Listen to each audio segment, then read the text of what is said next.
құрметті балалар. Бүгінгі біздің балабақша лайф бағдарламасына қош келдіңдер. Балалар, бүгін өте қызықты болайын деп тұр. Сәлеметсіңдер ме балалар? Әйгерім Қақпар қызы, сіз бүгін маған ерекше қонақ келеді деп айтып едіңіз ғой. Мен оны ұмытқан жоқпын. Кәусар, сен де ұмытпапсың, жарайсың. Балалар, бүгін біздің бағдарламамызға өте ерекше қонақ келейін деп отыр екен. Балалар, бүгін бізде қонақта Нартай Бекежанов атындағы драма театрдың қуыршақ театры бөлімінің ең үздік актрисасы апайымыз Айғыз Хасенқызы бүгін бізде қонақта. Балалар, ортаға әдеке шақырайықшы, жасыға қошеметтер.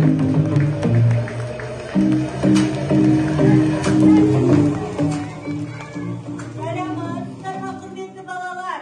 Саламатсыздар. Қалдарың қалай? Жақсы. Көңіл күйлеріңші? Жақсы. Өте жақсы. Менің де көңіл күйім жақсы. Және сендерді көргеніме өте қуаныштымын. Айғыз Хасенқызы, біздің құрметті қонағымыз болып, ортаға жайғасыңыз болады. Қош келдіңіз. Біріншіден балабақша лайф бағдарламамызға қош келдіңіз. Сізге көп рахметімізді айтамыз. Ал Айғыз Хасенқызы, осы театр жолына өзіңіз ең алғашқыда қалай келдіңіз? Бала кезіңізден армандаған арманыңыз болды ма? Театр жолында менің өзім әкем әнші болған кісі. Қазір жаңағы Жүсіпбек Елебеков деген сондай керемет әншілер бар. Балалар біле бермейтін шығар. Сол кісінің шәкірті Қайрат Байбосынов. Сол кісіні көріп өскеннен кейін ба өнер жолына өте жақын болдық. Сол кісінің бітірген оқу орнына барып, сол жерге түстім. Алматы қаласында Жүсіпбек Елебеков атындағы театрға түстім. Ол жақта жаңағы Сәкен Майғазиев, Жазира Байырбекова солармен бірге бір курста оқыдық. Керемет, қандай керемет, иә?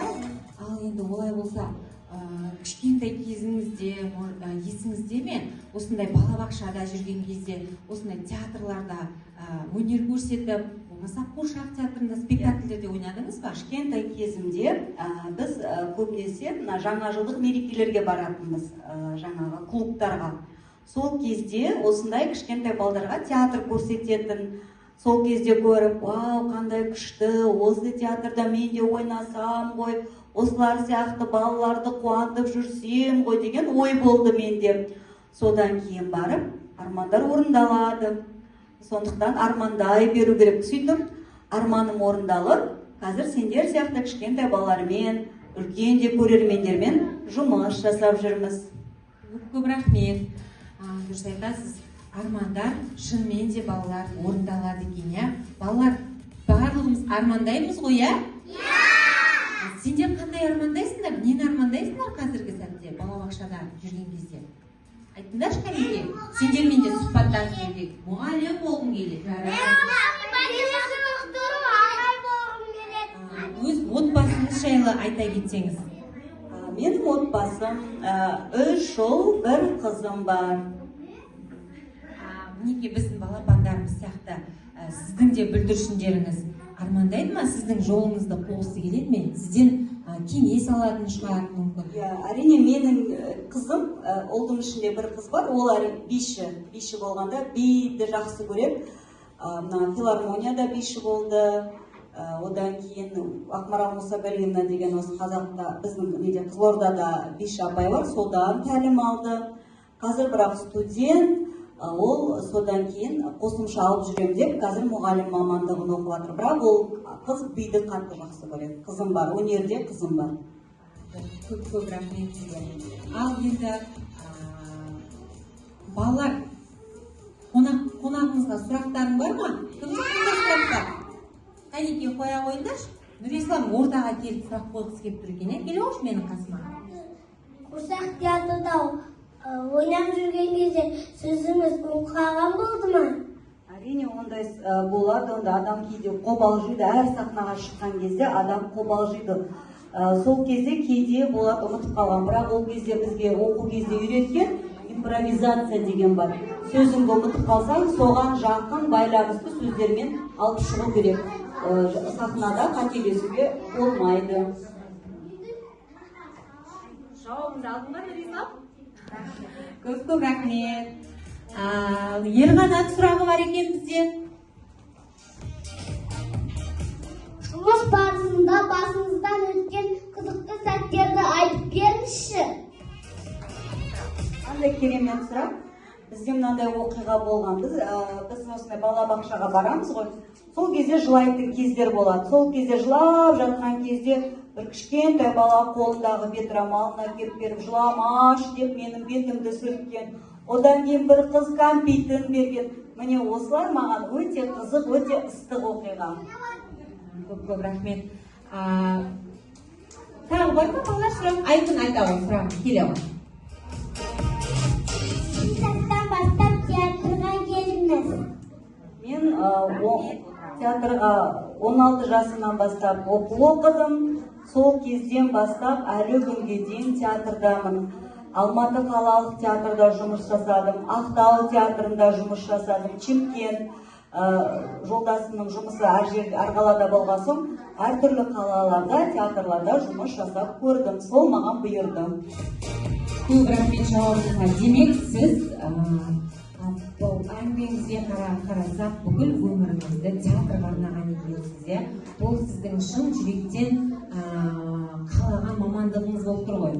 Әрине, өз мамандығымды өте жақсы көремін, ұнайды. Және өзім сияқты артистер көп болса екен деп армандаймын. Және үйде бір балам бір артист мамандығын алса деп армандаймын. Енді оны бұйырғанын көреміз. Біздің сұрағымыз бар екен тағы. Біздің балаларымызға ертегі айтып бересіз бе?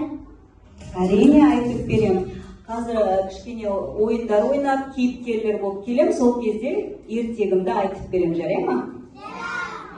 Қазір балалар, олай болса, Айныз Хасенқызы, біздің балабақшамыз театр жобасымен жұмыс жасайды. Неге сізге көрермен болып келіп отырған мектеп алды даярлық толық балаларды осы жыл бойы неше түрлі ертегілерді ойнап шығады. Неге өзіңіз жан-жағыңызда көріп тұрғандай, театрдың барлық түрлері бар біздің балабақшамызда. Біздің балабақшамызда 8 топ бар. 8 топ әртүрлі қуыршақ театрының жанрымен жұмыс жасайды. Сондықтан да біз бүгін сізді өзімізге шақырып, театрмен байланыс ретінде сізде бір мастер-класс алғымыз келеді. Жарайды, мен қазір кішкене балдарға мастер-класс осы киіммен көрсетіп жіберейін, сосын барып өзім костюм киіп келем. Балалар, тәне шеңбер жасап тұрайықшы. Мен сіздерге қазір актер шеберлігінен кішігірім сабақ беріп жіберейін. Актер шеберлігінен сабақ берем биші қыздарға. Сол жерде кішігірім сабақ өтеміз. Общий. Қазір біз әріптерді айтуды үйренеміз. Анық, нақты айтуды үйренеміз.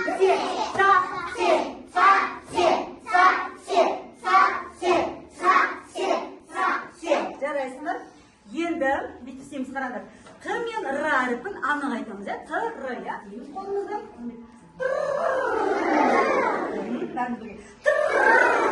Жарайсыңдар. Тағы да. Енді бүйтеміз. Бір-бірімізге мынасы саған ба дейм, сен де ба деп айтасың. Бәрін ба деп шығасың. Ба дейміз. Қара, мереке бүйтесің қазір сен. Эмоциямызды көрсетіп үйретеміз, сахнада эмоциямен жұмыс жасау керек. Сен бүйтесің, қара. Айсана! Деп құшақтайсың Айсананы. Ал бұл барады да, Медина, мен саған ренжіп қалдым деп осылай барасың. Сен Айсана дейсің, осы кішігірім ғана екі немен кет. Айсана дейміз. Айсана! Құшақтайсың, молодец. Бұл қандай көңіл күй? Бұл қуанышты көңіл күй. Ал енді мұңаю. Мединаға ренжіп барасың. Медина, мен саған ренжіп қалдым. Мединаға бара ғой. Медина, мен саған ренжіп қалдым. Сен Медина айтасың, неге ренжисің? Ренжіме дейсің. Неге ренжисің? Құшақтайсың.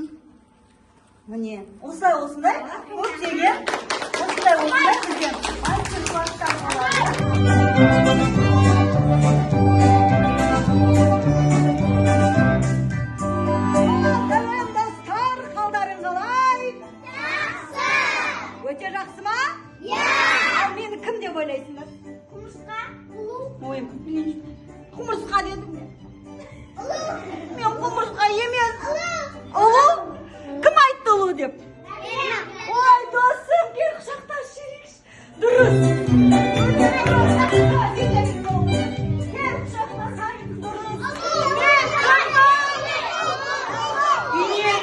ой иелігім мен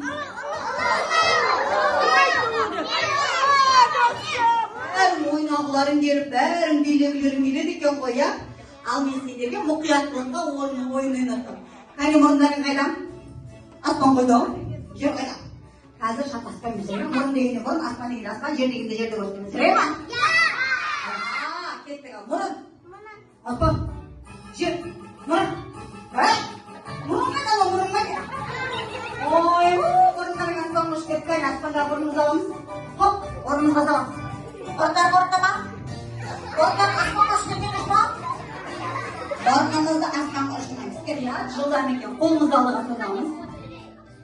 Ал, кім? Бүгін күн ыстық па? Жоқ, әлде суық па? Ыстық, дұрыс айтасыздар. Ал, қазір кімнің қолын ұстап алсам, сол ыстықтап кетеді. Сондықтан не істейміз? Қолымызды артқа тартып қаламыз. Қолымызды ұстатпаймыз, жарай ма? Өйткені ыстық келе жатыр. Ыстық. Дайынсыңдар ма? Дайын емессіңдер ма? Дайын болсаңдар, қолдарыңды дайындаңдар.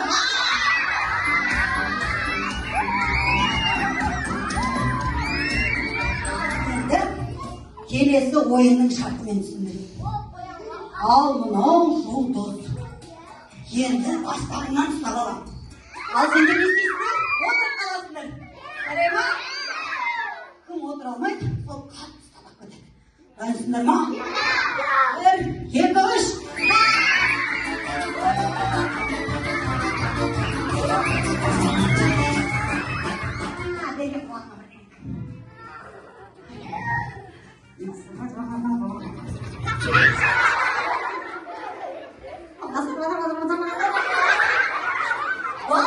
Болды. Енді аяқтарынан ұстап алған, жарай ма? Кім секіріп қалмайды. Сол қатты ұстап кетеді. 1, 2, 3.